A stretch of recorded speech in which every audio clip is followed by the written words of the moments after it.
বিসমিল্লাহির রহমানির রহিম। শুভ অপরাহ্ন।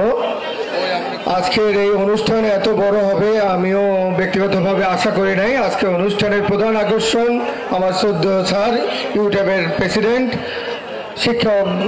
শিক্ষা সম্পাদক, জাতীয় নির্বাহী কমিটি ও উপাচার্য উন্মুক্ত বিশ্ববিদ্যালয় এবিএম ওবায়দুল ইসলাম।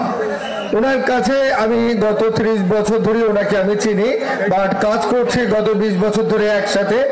উনি অত্যন্ত মেথডিক্যালি কাজ করেন, দেশের জন্য করেন। এতদিন ঢাকা বিশ্ববিদ্যালয়ে উনি কন্ট্রিবিউট করছে। তো আমি আশা করব এখন আপনাদের এলাকার জন্য, সারা দেশের জন্য উনি ওনার মেধা, ওনার যেই শ্রম, এটা আপনাদের এই এলাকায় উনি কাজ করুক এবং আপনাদের উন্নতি সাধন করুক। আপনারা ওনার কাছে আসবেন যে কোনো ধরনের সমস্যা নিয়ে, আমি বিশ্বাস করি উনি আপনাদের সমস্যাগুলো সলভ করে দেবে। আজকে অনুষ্ঠানের প্রধান অতিথি আমার শ্রদ্ধেয় স্যার। উনি শুধু স্যার না, উনি আন্তর্জাতিক মানের অনেক বড় বিজ্ঞানী একজন।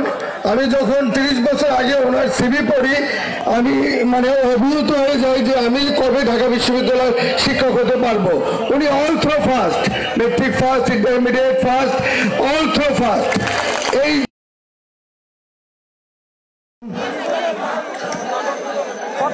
ময়ূরগঞ্জবাসীর পক্ষ থেকে আয়োজিত আজকের এই গণসম্বর্ধনা অনুষ্ঠানের সম্মানিত সভাপতি, সম্বর্ধনা আয়োজক কমিটির সম্মানিত আহ্বায়ক, রওশনারা স্মৃতি মহাবিদ্যালয়ের সম্মানিত অধ্যক্ষ মোহাম্মদ জাহাঙ্গীর আল আজাদ, অনুষ্ঠানের প্রধান অতিথি সাবেক মন্ত্রী, বাংলাদেশ জাতীয়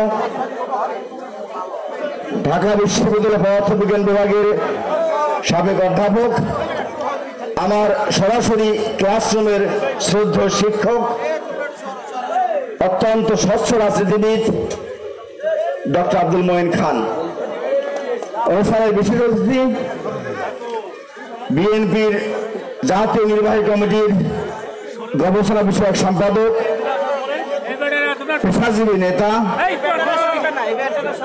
বাগেরহাটের রামপাল মংলা কৃতি সন্তান,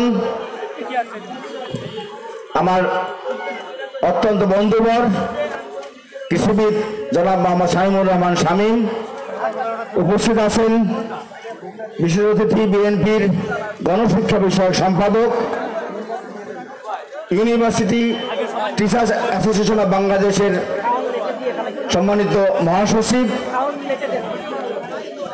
ঢাকা বিশ্ববিদ্যালয় সাদা দলের সদ্য নির্বাচিত আহ্বায়ক, আমার অত্যন্ত ঘনিষ্ঠজন ছোট ভাই, ঢাকা বিশ্ববিদ্যালয় মার্কেটিং বিভাগের অধ্যাপক, নির্যাতিত শিক্ষার জন্য বিএনপির ভারপ্রাপ্ত চেয়ারম্যান জনাব তারেক রহমান 31 দফা ঘোষণা করেছেন। তার এই 31 দফার ভিত্তিতেই দেশ মেরামত হবে, দেশে উন্নয়ন হবে, দেশে কর্মসংস্থান সৃষ্টি হবে ইনশাল্লাহ। আপনারা অনেকে ইতিমধ্যে এই দফাগুলো পেয়েছেন, আমার কাছেও যাবে। এখানে ধর্মের ভিত্তিতে কোনো ভেদাভেদ হবে না, এখানে হিন্দু মুসলিম বৌদ্ধ খ্রিস্টান আলাদা হবে না, সংখ্যালঘু বলতে কোনো শব্দ থাকবে না। আমরা সবাই বাংলাদেশের নাগরিক, সবার সমান নাগরিক অধিকার থাকবে, কোনো বৈষম্যের ঠিকানা এখানে হতে পারে না। আমরা নাগরিক হিসাবে দেশের মালিকানা বুঝে নেব, নিজের অধিকার বুঝে নেব। এখন এটাই আমাদের একমাত্র দাবি। সরকারি পুলিশ বাহিনী কর্মকর্তা কর্মচারীদের উদ্দেশ্যে বলতে চাই, আপনাদের চাকরি বিধি অনুযায়ী আপনারা এদেশের জনগণের সেবক, আপনাদের বেতন হয় এই দেশের ট্যাক্সের টাকায়। আপনারা গণপ্রজাতন্ত্রী বাংলাদেশের কর্মচারী হিসাবে আপনাদের দায়িত্ব পালন করবেন কোনো ভয়ভীতির ঊর্ধ্বে উঠে। এই মোরেলগঞ্জে কোনো অন্যায় প্রশ্রয় দিবেন না, কোনো অন্যায়কারী আপনাদের কাছে থানায় গিয়ে কোনো জায়গা পাবে না, কোনো প্রশাসনের কাছে জায়গা পাবে না। যিনি জনই ক্ষমতাবান হোক না কেন তাদেরকে আপনারা অবশ্যই, যে দলই হোক না কেন তাদেরকে আপনি অবশ্যই শাস্তির আওতায় আনবেন, এবারে আমাদের দাবি। এবং জনগণ আপনারা ঐক্যবদ্ধ থাকবেন। আপনারা যদি ঐক্যবদ্ধ না থাকেন, অন্যায়কারীরা সংখ্যায় খুব কম থাকে, তাদেরকে মোকাবেলা করতে হবে অত্যন্ত সাহসের মাধ্যমে। আমরা এই এলাকায় এখন বিএনপির বিভিন্ন কমিটি হচ্ছে, এই কমিটি নিয়ে দুর্বৃত্তায়ন চলবে না। কোনো অন্যায় দেখলে সাহস সাথে মোকাবেলা করতে হবে। প্রতিহত করুন, প্রতিবাদ করুন। মনে রাখবেন, দিন শেষে অন্যায়কারীরা হেরে যায়, যে মিথ্যাবাদীরা হেরে যায়। যেমন হেরেছেন শেখ হাসিনা, কারণ তিনি একটা মিথ্যাকে 10 বার বলতে বলতে বলতে বলতে মানুষের মাঝে বিশ্বাসযোগ্য করতেন, কিন্তু দিন শেষে মিথ্যাই হেরে গেছে, সত্যের বিজয় হয়েছে। পরিশেষে আমি আপনাদেরকে আমার অন্তরের অন্তঃস্থল থেকে ধন্যবাদ জানাচ্ছি। জননেতা ডক্টর আব্দুল মঈন খান।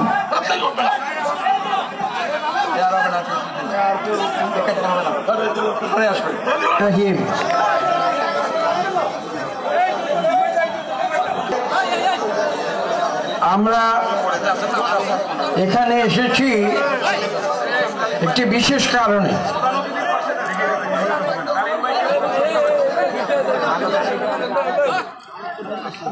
এবং সে কারণটি কি? আমাদের এই মোরেলগঞ্জের প্রিয় ব্যক্তিত্ব ডক্টর ওবায়দুল ইসলাম, তিনি আপনাদের সামনে এসেছেন। আমার যে কথাটি মনে হয়েছে সেটা হচ্ছে যে একটি বাক্য বলছি, ঘরের ছেলে ঘরে ফিরে এসেছে।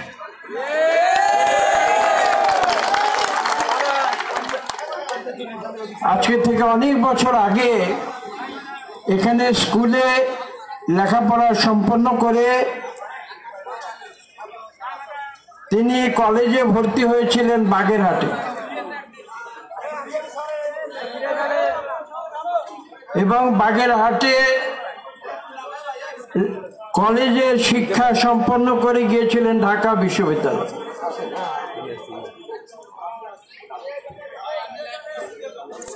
এবং তৎপরবর্তীতে তিনি উচ্চশিক্ষা লাভ করে ডক্টরেট ডিগ্রি নিয়ে ঢাকা বিশ্ববিদ্যালয়ে শিক্ষকতা করেছিলেন।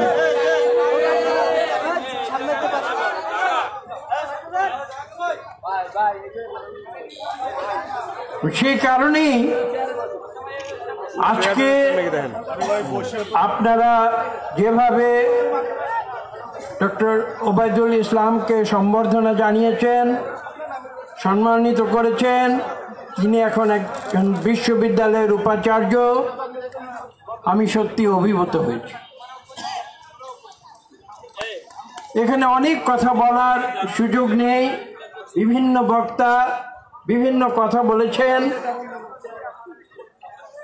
আমি আপনাদের উদ্দেশ্যে খুব সংক্ষিপ্ত যে কথাটি বলবো সেটি হচ্ছে এই, যে ডক্টর ওবায়দুল ইসলাম কিন্তু একজন শিক্ষক, এবং আমি নিজেও নিজেকে এখনো একজন শিক্ষক হিসেবেই বিবেচনা করি। এবং সেই কারণে যে কথাটি আপনাদের উদ্দেশ্যে স্মরণ করিয়ে দিতে হয় আমাকে, সেটা হচ্ছে এই, যে একটি